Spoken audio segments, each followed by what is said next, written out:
আসসালামু আলাইকুম। আপনারা স্ক্রিনে দেখতে পাচ্ছেন ছোট জাতের নারকেল গাছ। ভিডিওটা আমাদের দেশের না, এইটা হচ্ছে আপনার একটা থাই ভিডিও, অর্থাৎ থাইদের কাছ থেকে সংগ্রহ করা। আমার ওইখানে বেশ কিছু ফ্রেন্ড আছে থাই, ওদের সাথে যদিও আসলে আপনার ইংরেজিতে কথা বলাটা মুশকিল, কারণ ওরা এত বেশি পারদর্শী হয়তো বা ইংলিশে না। আর যদিও কেউ হয়ে থাকে, আমি তেমন কারোর সাথে এখন পর্যন্ত কন্ট্যাক্ট করার সুযোগ পাই নাই, যার জন্য আপনার হচ্ছে আমি ওইভাবে আপনাদের বিস্তারিত তুলে ধরতে পারতেছি না।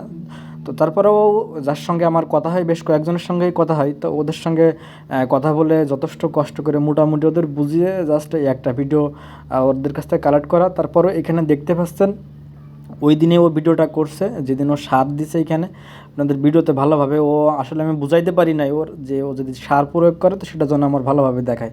এরপর দেখেন ও সার দিছে, ও ভিডিও কল দিছিল আমার কাছে তখন, ওই সময় তো সার দিছে। এরপরও স্ক্রিনে হয়তো বা আপনারা যদি প্রথম দিকে একটু খেয়াল করেন তাহলে বুঝতে পারবেন যে কিছু এখানে সার দিছে।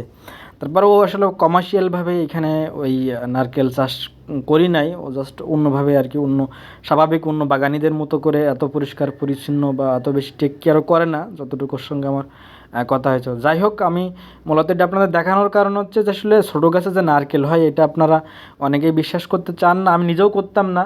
কিন্তু ওদের সঙ্গে কথা বলার পরে বা ওদের কাছ থেকে এই যে ভিডিও বা লাইভে কথা বলার কারণেই আমি আরও বিশ্বাস করতে বাধ্য হয়েছি। কারণ হচ্ছে এটা হয়, আর আমাদের বাংলাদেশেও কিন্তু নারকেল চাষের বা নারকেল চাষের জন্য যে আবহাওয়া বা যে জলবায়ু যাই হোক প্রয়োজন হয়, এটা আমাদের বাংলাদেশের সাথে কিন্তু অনেকটাই মিল আছে, বা বাংলাদেশে কিন্তু যথেষ্ট পরিমাণে নারকেল হয়, কিন্তু এই জাতগুলো হয়তো বাংলাদেশে নেই।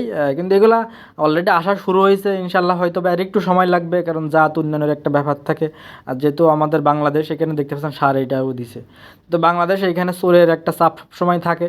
তো যে এটা নিয়ে এখন যেহেতু ভালো একটা বিজনেস চলতেছে, তো অনেকেই এখানে যারা খারাপ ব্যবসায়ী আছে তারা নর্মাল নারকেল দিয়ে আপনার এই থাই নামে চালাচ্ছে হয়তো বা, এরকম যদি কেউ হয়ে থাকে তাহলে সমস্যা।